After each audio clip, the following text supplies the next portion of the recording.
Shalom, Bapak Ibu sekalian. Walaupun kita tidak bisa bertemu secara langsung, tetapi tetap teknologi membuat kita bisa tetap membagikan firman, mendengarkan firman, bahkan kita masih bisa kenyang oleh karena firman. Hari ini tema yang akan saya bawakan adalah fear not. Apa itu fear not? Itu adalah jangan takut. Mungkin saudara banyak sekali yang sudah banyak mendengar tentang hal ini. Bahkan sejak saya remaja saja, bahwa terus diingatkan bahwa Yesus itu berapa kali ngomong tentang jangan takut. Sampai 365 kali di dalam Injil. Sehingga menunjukkan bahwa setiap hari bahwa sepertinya Yesus juga berkata kepada saudara dan saya untuk tidak takut. Apalagi pada kondisi-kondisi seperti hari-hari ini, di mana ketakutan itu sangat dekat dan melekat biasanya di dalam diri kita. Melihat kondisi yang ada, kemudian terjangkitnya korban COVID-19 itu begitu meningkat. Apalagi sahabat, teman, mungkin rekan pelayanan yang tiba-tiba terjangkit dan dalam waktu yang singkat juga dipanggil Tuhan. Saya pun juga mengalami hal-hal yang sama. Ketika teman sepelayanan, rekan, sahabat, hamba Tuhan yang tiba-tiba juga dipanggil Tuhan. Bahkan beberapa bulan lalu di tim kami juga ada yang sakit dan mendadak tiba-tiba langsung meninggal. Entah itu karena penyakit bawaan tetapi dideteksi bahwa dicurigai juga karena COVID. Walaupun tulisannya disebutkan bebas COVID, tetapi proses pemakamannya secara protokoler dan gereja mengikuti itu sehingga bisa dikatakan COVID. Kami cukup kaget, di mana rekan pelayanan satu tim kami yang semangat, yang luar biasa. Kemudian hari-hari ini juga kemudian ada juga yang tiba-tiba sakit. Kemudian sementara ekonomi juga diancam dengan masuknya resesi yang diperkirakan akan terjadi dan Indonesia bisa mengalami itu. Sehingga kita juga terkejut dengan hal ini. Kemudian PSBB diberlakukan di Jakarta, kemudian pengendalian untuk COVID dan yang mengontrol, mengendalikan, menjaga di Surabaya pun diperketat. Kemudian mulai bertanya, ada apa ini? Ada apa ini? Sementara vaksin juga belum datang. Dalam beberapa bulan ke depan akan mulai berdatangan vaksin, kemudian orang akan divaksin. Obat juga demikian sedang dikembangkan. Kapan ini akan berakhir? Begitu. Nah, tetapi selalu kita percaya bahwa Tuhan selalu berkata jangan takut. Nah, kita ambil satu ayat dulu. Firman Tuhan terambil di dalam Matius pasal yang ke-14. Matius pasal yang ke-14 ayat yang ke-26 kita mulai. Ini adalah sebuah kisah di mana Yesus setelah memberikan makan kepada 10.000 orang lebih, yang dari 5 roti dan 2 ikan seorang anak yang diberikan kepada Yesus. Kemudian 5.000 orang yang makan itu pun terhitung laki-laki saja, belum termasuk perempuan dan anak-anak. Kemudian orang mulai kaget, terhenyak, dan sangat spektakuler apa yang Tuhan Yesus lakukan. Kemudian Yesus mulai menyendiri. Kemudian menyuruh murid-muridnya untuk menyeberang Danau Galilea. Saat itu juga kemudian Yesus sementara tidak bersama dengan muridnya, Yesus naik ke atas bukit. Ngapain? Yesus berdoa di sana. Nah, ini mungkin harus menjadi ciri yang harus kita lakukan setelah pelayanan. Berdoa menunjukkan bahwa semua, kadang kita pelayanan ini bukan karena karya kita, bukan karena usaha kita, tapi campur tangan Allah yang luar biasa. Nah, saat itu kemudian murid-muridnya menyeberang di Danau Galilea. Nah, saat itulah terjadi sebuah peristiwa di mana terjadi gelombang angin yang cukup besar yang membuat kecamuk, kebingungan yang ada di dalam perahu tersebut. Nah, kita akan lihat ayat ke-26. Ketika kira-kira jam 3 malam itu kemudian mereka melihat Yesus ya. Nah, kemudian ketika mereka sedang di dalam kondisi seperti itu, lihat ini lingkungan ya, lihat kondisi seperti itu. Sebenarnya Yesus sudah ada di situ. Artinya Yesus menampakkan diri karena Yesus juga berjalan di atas air. Ayat 26, ketika murid-muridnya melihat dia berjalan di atas air, mereka terkejut dan berseru, "Itu hantu!" Lalu berteriak-teriak karena takut. Tetapi segera Yesus berkata kepada mereka, "Tenanglah, aku ini, jangan takut."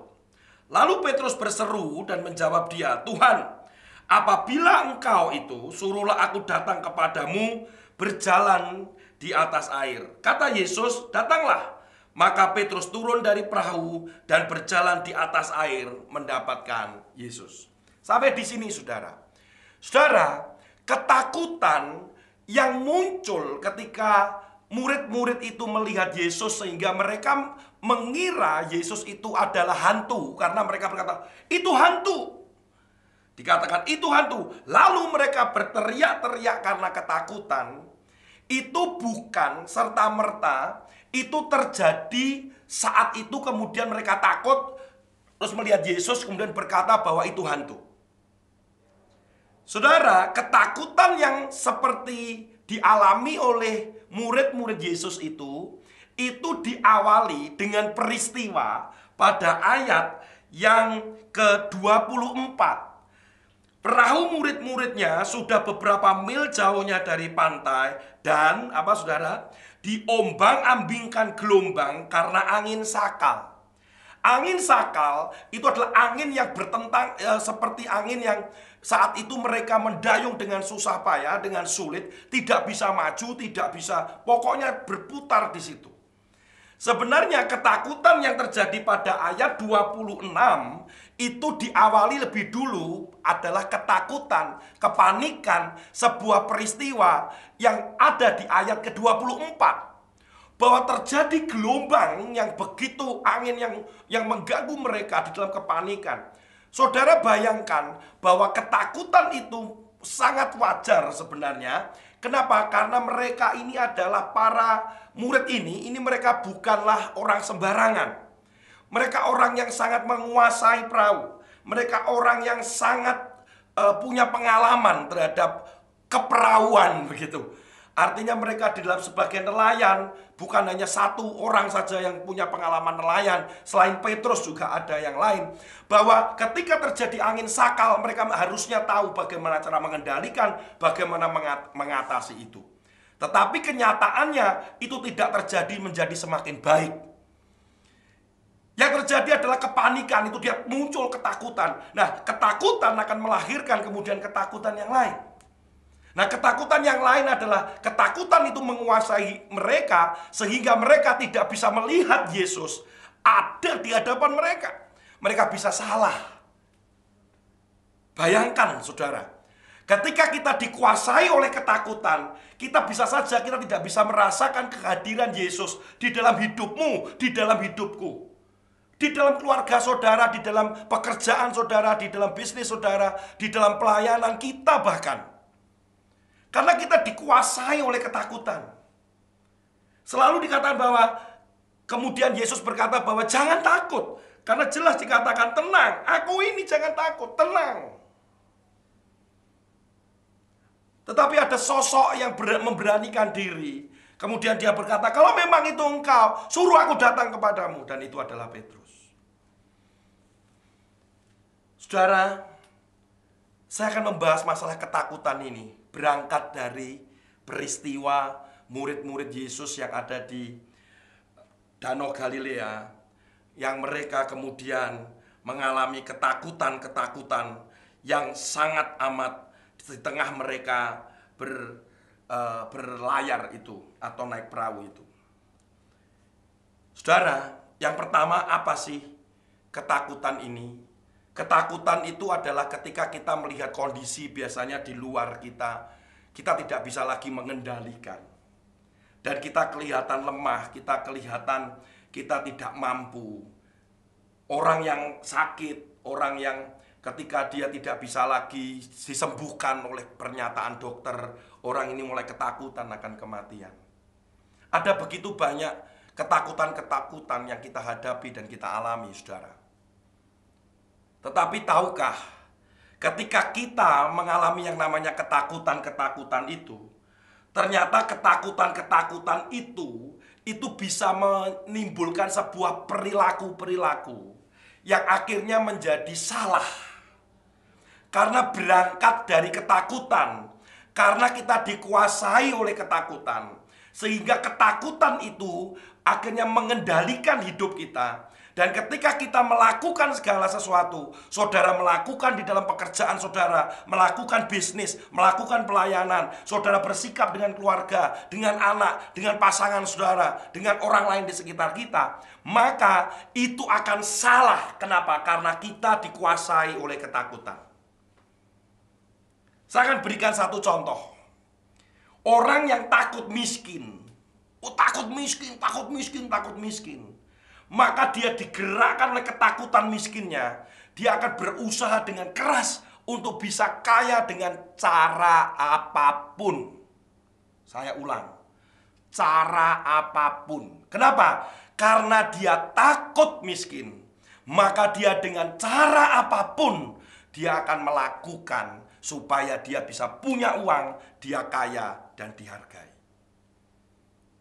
Orang bisa merampok, orang bisa korupsi, orang juga bisa mencuri, orang juga bisa memanipulasi karena ketakutan, karena dia takut untuk miskin, takut tidak dihargai, takut tidak menjadi orang yang berarti, takut tidak diterima.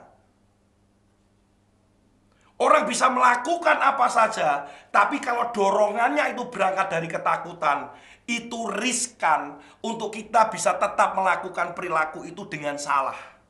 Karena bukan didorong oleh rasa kesadaran, tetapi didorong oleh karena ketakutan demi ketakutan. Ini terjadi hari-hari ini. Tekanan itu begitu besar. Ini bukan dialami oleh Indonesia, bukan oleh saudara, bukan hanya saya, tetapi seluruh dunia. Tetapi mari kita tetap memiliki harapan. Mari kita tetap bisa melihat Yesus itu bukan hantu, tapi Yesus itu adalah Tuhan. Yang mana ketika kita tenang, kita bisa melihat bahwa Yesus itu Tuhan itu bersama dengan saudara dan saya. Yang tidak membiarkan saudara dan saya. Apakah saya juga pernah mengalami ketakutan? Ya, saya sebagai hamba Tuhan juga ngalamin. Tapi saya tidak mau bahwa ketakutan itu menguasai hidup saya. Ada 3 hal yang membuat orang itu sebenarnya ketika dia mengalami ketakutan, apa yang terjadi pada dirinya. Yang pertama, orang yang takut itu akan melindungi egonya. Orang yang takut tidak dianggap, takut tidak diterima, maka di dalam istilah psikologinya dikatakan ada yang namanya sistem pertahanan diri. Dalam bahasa Inggrisnya dikatakan defense mechanism. Orang punya pertahanan diri supaya karena dia takut egonya disentuh orang, egonya dilukai orang, atau dirinya dilukai oleh orang, dia menutup. Sehingga hidupnya penuh dengan kemunafikan, tidak ada keterbukaan. Kenapa? Karena dia sedang melindungi mereka. Takut ada orang yang akhirnya dia takut diremehkan, takut direndahkan, sehingga dia mencoba untuk menipu orang lain. Itu adalah defense mechanism, sebuah pertahanan. Ada begitu banyak defense mechanism yang terjadi pada manusia. Saya nggak bisa sebutkan satu persatu. Yang saya tahu itu ada kurang lebih 12 sampai 14 pertahanan diri. Orang ini untuk menutupi rasa malu, untuk takut dianggap saya ini, maaf ya, salah satu defense mechanism yang saya mau sebutkan adalah apa? Ini adalah orang yang mencoba proyeksi namanya. Contohnya begini, contoh ini. Saya ini waktu ikut datang ke sebuah pesta, kemudian ketika ada makanan di depan saya, waktu itu makanannya misalkan karena makanannya ambil sendiri. Ketika saya asik makan, tiba-tiba saya merasa gini, wih enak sekali ya. Dan saya ingin tambah. Malu dong. Nanti kalau saya tambah, saya takut dianggap bahwa saya ini rakus, tidak beretika, tidak punya aturan. Mbok ya makan tuh ya secukupnya gitu kan. Tetapi faktanya saya pengen tambah. Tetapi bagaimana ya supaya saya itu tidak dianggap rakus, tidak dianggap memalukan? Saya takut orang lain akan mengatakan hal itu kepada saya. Maka karena saya takut itu, saya membuat yang namanya mekanisme pertahanan, defense mechanism, supaya diri saya tidak dianggap rakus, saya tidak dianggap tidak punya aturan atau tidak sopan. Maka saya mengalihkan kepada orang lain. Itu namanya proyeksi. Akhirnya bagaimana saudara? Saya bilang sama teman saya, "Halah, kamu pengen tambah aja loh." Ya tambah dong. Dari tadi aku lihat kamu kayaknya ngelirik-ngelirik makanan itu. Ayo tambah, gak apa-apa kok. Sebetulnya yang mau tambah itu bukan teman saya, tapi saya. Waktu teman saya gini, "Mas kamu ini loh, gak apa-apa tambahin," saya bilang gitu. Begitu orang itu tambah, saya ikut tambah. Jadi saya aman. Lihat, orang itu kalau diliputi ketakutan-ketakutan, itu bisa melempar sesuatu ke orang lain. Dia bisa bermain sandiwara dengan orang lain. Waduh, bahkan kalau orang ini takut, karena dia takut gagal, dia takut macam-macam dilakukan, bisa jadi dia juga menekan permasalahan-permasalahan itu. Bisa seperti anak kecil. Saya pernah menemukan orang, ketika dia takut disalahkan, dia jadi seperti anak kecil. Aduh. Saya bilang gitu. Nggak apa-apa, salah ngaku aja nggak apa-apa. Tapi karena dia takut, maka dia seperti anak kecil. Bisa tiba-tiba nangis, bisa tiba-tiba menyendiri. Supaya kalau anak kecil itu, ya sudahlah, cukuplah, ya sudah. Maka semua orang akan kasihan sama dia. Dan kita tidak akan meneruskan pembahasan masalah kesalahan yang dibahas oleh dia. Maka dia mencoba menjadi seperti anak kecil supaya tidak diserang. Dia takut disalahkan, dia takut mendapatkan hukuman, dia takut ini, takut itu, takut ini, sehingga dia berlaku seperti anak kecil. Hati-hati saudara. Ada kurang lebih 12 sampai 14 ya. Orang itu defense, ya, defense. Ada yang menarik diri. Orang itu karena takut dia melakukan sesuatu, dia menarik diri dari lingkungan dan sebagainya. Nah, ada yang karena takut disalahkan, waduh, dia ngeyelnya luar biasa. Ngeyel. Ya, nggak ada di gereja saudara, aman ya. Tapi ngeyelnya ada tuh. Bahkan dikenal dengan raja dan ratu ngeyel.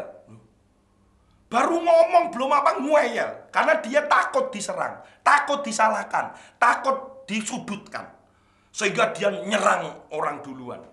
Karena hidupnya dikuasai oleh ketakutan demi ketakutan. Itu yang pertama, bahwa muncullah pertahanan diri karena dari ketakutan-ketakutannya dia. Dan ini bisa membawa dan menyeret seseorang hidup dalam kemunafikan, di dalam dosa, dan langkah-langkah yang salah. Yang kedua adalah orang yang hidupnya ketakutan, itu bisa jadi dia menjauhkan diri dari orang. Coba kalau saudara kita mengalami ketakutan, karena kita takut menghadapi dunia luar, maka kita tidak mau bergaul, kita tidak mau ketemu dengan orang. Bahkan dia terisolir, dia menjadi menarik diri. Kira-kira Ketika orang itu hidup dalam ketakutan kemudian menarik diri di dalam komunitas atau di dalam hidup bersosial, walaupun sehari-hari ini kita masih dibatasi, saya mau tanya, hidupnya semakin tertekan atau tidak? Semakin tertekan. Karena hidupnya menyendiri, tidak melakukan apa-apa. Kecuali saudara memang berdoa, saudara bersabat. Tetapi kalau saudara menyendiri karena saudara takut bertemu dengan orang, saudara takut dengan ini khawatir itu, saudara nggak bisa melangkah apa-apa. Saudara takut ketika saudara ada orang yang datang misalkan.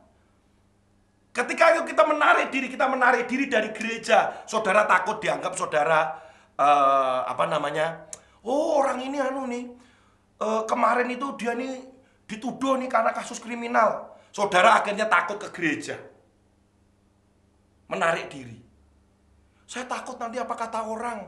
Saya nanti takut apa kata pendeta. Saya takut nanti apa kata jemaat yang itu. Saya takut dengan majelisnya. Saya takut dengan ini. Akhirnya apa?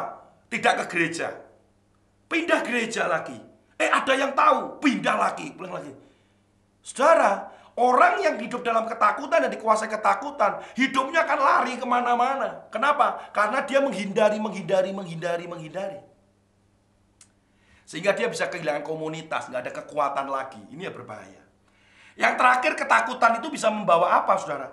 Ketakutan itu bisa berbalik, ternyata bisa paradok. Paradok itu artinya bukan menarik diri, tapi karena ketakutan orang itu menjadi mendominasi, menyerang, menguasai, terus kemudian mengendalikan. Pernah nggak saudara ketemu dengan orang pembicaraannya mengendalikan pembicaraan dan percakapan saat itu?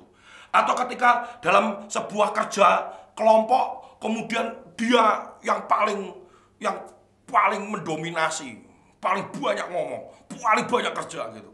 Karena dia takut. Sebenarnya ada sesuatu yang ingin ditutupi. Mungkin ketidakmampuannya dia, kelemahannya dia. Dia mau tutupi, dia takut orang lain akan menganggap dia lemah, orang lain menganggap dia bodoh, orang lain akan menganggap dia begini. Dia takut, malah dia tunjukkan dengan cara yang ingin menonjol, mendominasi dan mengendalikan. Hal ketakutan ini sudah diteliti berpuluh-puluh tahun, beratus-ratus tahun, bahwa dampak dari hidup yang dikuasai oleh ketakutan itu berbahaya sekali. Pertanyaannya, adakah tokoh-tokoh di dalam Alkitab saudara dan saya yang mana mereka ini adalah mengalami ketakutan? Ada, saudara. Kita akan berikan contoh beberapa, tapi saudara bisa buka Alkitab saudara juga boleh, karena saudara bisa langsung, tapi saya akan secara cepat. Musa mengalami takut atau tidak? Mengalami. Ketika Musa dia diperintahkan Tuhan untuk memimpin bangsa Israel keluar dari Mesir, Musa juga mengalami yang namanya ketakutan. Dia nggak percaya diri. Sampai berapa kali? Sampai 3 kali. Dia sampai mengatakan bahwa aku nanti mesti ngomong apa? Aku harus bagaimana? Sebenarnya itu berangkat dari ketakutannya dia.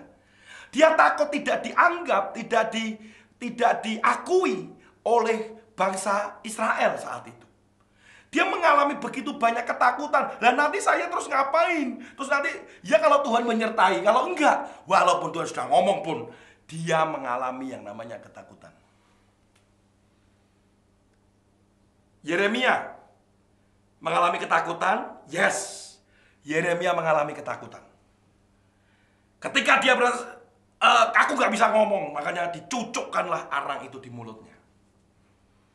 Gideon mengalami ketakutan? Oh ya. Dia mengalami ketakutan, dia menganggap dirinya itu kecil. Dia menganggap dirinya itu dari suku yang paling kecil. Dia gak pantas. Sementara Tuhan berkata bahwa kamu adalah pahlawan. Dia mengalami ketakutan dan ketakutan dan ketakutan. Timotius, kalau perjanjian baru kita lihat dah. Ngalamin ketakutan? Oh yes. Dari mana Pak Tony kok sampai Timotius mengalami ketakutan? Karena Paulus menulis surat kepada Timotius dikatakan, jangan merasa dirimu muda. Mengalami ketakutan. Orang Israel saja waktu menghadapi orang Filistin ketakutan. Saudara, Yosua mengalami ketakutan? Yes. Yosua mengalami ketakutan. Dia harus menggantikan yang namanya Musa, hamba Tuhan besar, nabi, memimpin bangsa, punya sejarah yang luar biasa, dekat dengan Tuhan, mempunyai sebuah kewibawaan, urapan. Kemudian dia harus menggantikan Musa. Sampai Tuhan berkata, kuatkan dan teguhkan hatimu. Sampai akhirnya Allah sendiri memberikan janji kepada Yosua. Dia berkata juga bahwa dia akan menyertai Yosua sama seperti Allah menyertai Musa. Bahkan Yosua juga dikuatkan oleh orang-orang Israel waktu itu. Dia juga ngomong, kuatkan dan teguhkan hatimu, Yosua. Yosua kenapa sampai muncul demikian? Dia juga mengalami ketakutan.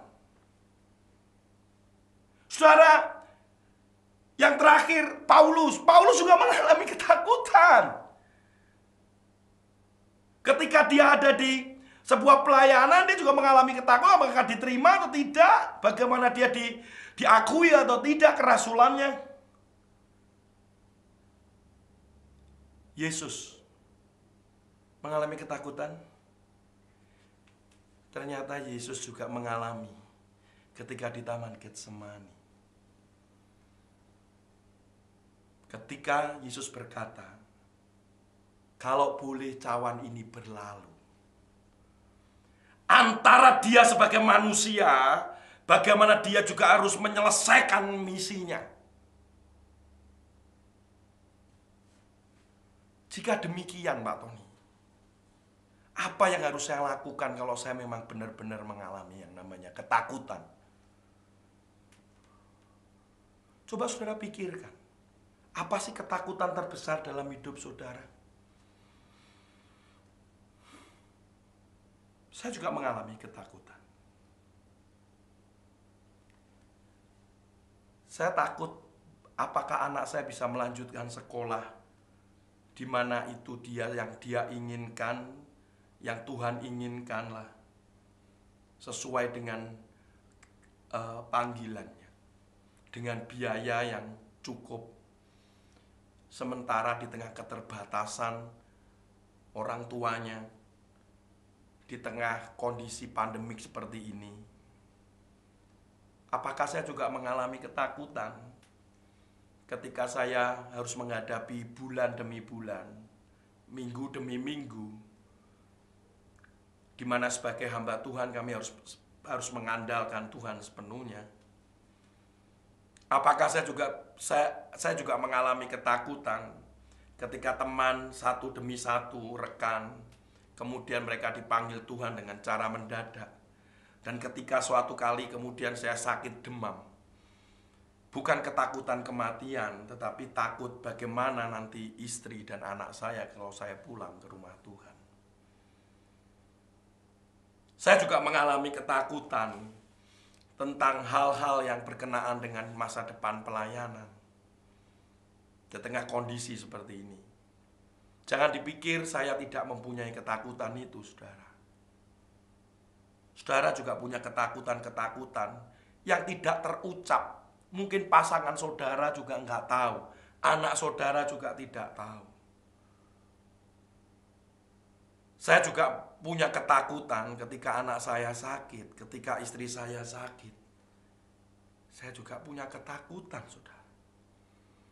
Ketika saya lihat isi dompet saya ternyata kosong, atau akun di bank ternyata semakin menipis. Pelayanan demi pelayanan kemudian di-cancel. Retreat demi retreat, seminar demi seminar. Sementara uang sekolah tetap berjalan, kebutuhan tetap berjalan. Sementara di hadapan kami ada orang-orang prasejahtera jemaat yang kami juga harus perhatikan. ada para full timer yang juga kami harus perhatikan kehidupan mereka. Kemudian ketika donatur tiba-tiba mengulur waktunya untuk pencairan dana, apakah itu wajar kalau saya takut? Wajar. Saudara juga mengalami hal itu. Coba saudara pikirkan apa yang menjadi ketakutan saudara. Sehingga kenapa Tuhan berkata jangan takut. Apa yang harus saudara dan saya lakukan? Sama seperti Musa, Yeremia, Gideon, Yosua, Timotius, Paulus, bahkan Yesus. Yang saya mau ajak kepada saudara, jujurlah akui ketakutanmu di hadapan Tuhan. Seriously. Jujur aja bahwa kita memang takut Tuhan. Saya takut. Akui itu di hadapan Tuhan. Bahwa saudara memiliki ketakutan itu. Akui saudara takut. Saudara gak usah tutupin itu. Di hadapan Tuhan saudara akui ketakutan itu. Karena Tuhan selalu membuka tangannya. Karena dia tahu secara manusia gelombang itu, angin itu, perahu itu tidak bisa dikendalikan. Murid-murid itu bukan Superman, bukan superhero. Dia tahu mereka mengalami ketakutan, kemudian ketakutan itu akan membawa pada ketakutan yang lain. Di dalam ketakutan pun dia bisa mengambil satu keputusan-keputusan yang salah. Kadang kita di dalam ketakutan juga bisa bersikap, berbicara yang salah. Dalam pelayanan pun kita akan salah. Takut gak ada jemaat. Kemudian menggunakan cara-cara dunia supaya jemaat bisa banyak berdatangan. Takut tidak ada income di gereja. Dengan cara apapun kemudian digunakan. Kita bisa salah. Takut tidak diakui, takut akan berbuat salah. Tuhan tahu itu, akui saja di hadapan Tuhan.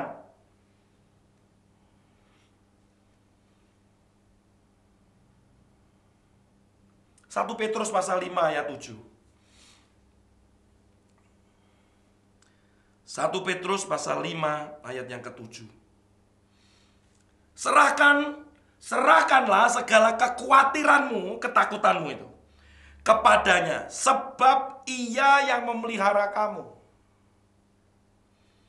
Serahkanlah segala kekhawatiranmu kepadanya, sebab ia yang memelihara kamu. Yang pertama yang saudara harus lakukan adalah saudara ngomong dengan jujur ketakutan itu. Musa juga ngomong sama Tuhan, bahwa nanti aku mesti ngomong apa. Walaupun terakhir Tuhan akhirnya ngomong dengan geram sebetulnya. Tetapi Musa tetap ngomong kekhawatiran itu. Yeremia juga ngomong bahwa dia nggak bisa bicara, dia nggak bingung. Gideon juga ngomong, aku ini dari suku yang kecil, dia mengalami ketakutan. Saudara, jujur di hadapan Tuhan bahwa saudara dan saya mengalami yang namanya ketakutan. Dan Tuhan berkata yang kedua, lakukan itu, serahkan ketakutan, kekhawatiran itu. Dia akan memelihara saudara.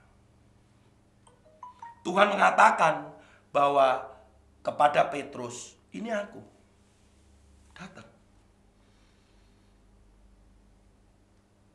Saya melihat bahwa salah satu kekuatan yang Tuhan berikan kepada saudara dan saya adalah firman-Nya.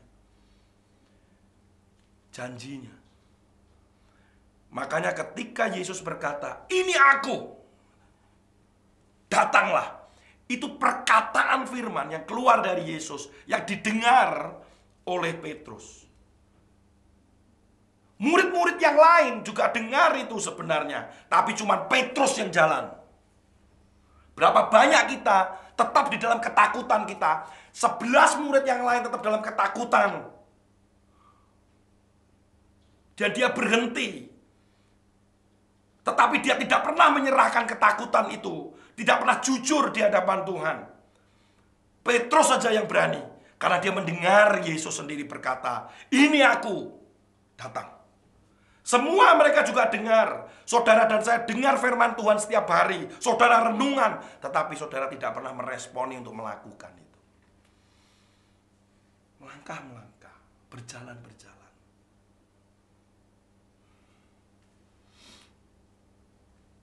Mazmur 34 ayat 4. Mazmur 34 ayat yang keempat. Dikatakan demikian, aku telah mencari Tuhan, lalu Ia menjawab aku dan melepaskan aku dari segala kegentaran. Melepaskan aku dari segala kegentaran artinya melepaskan dari ketakutan. Cari Tuhan. Cari Tuhan. Cari Tuhan. Ada hal-hal yang ajaib yang tidak pernah terpikirkan, dipikirkan oleh setiap kita manusia. Tetapi Tuhan dengan caranya akan melepaskan kita dari ketakutan itu.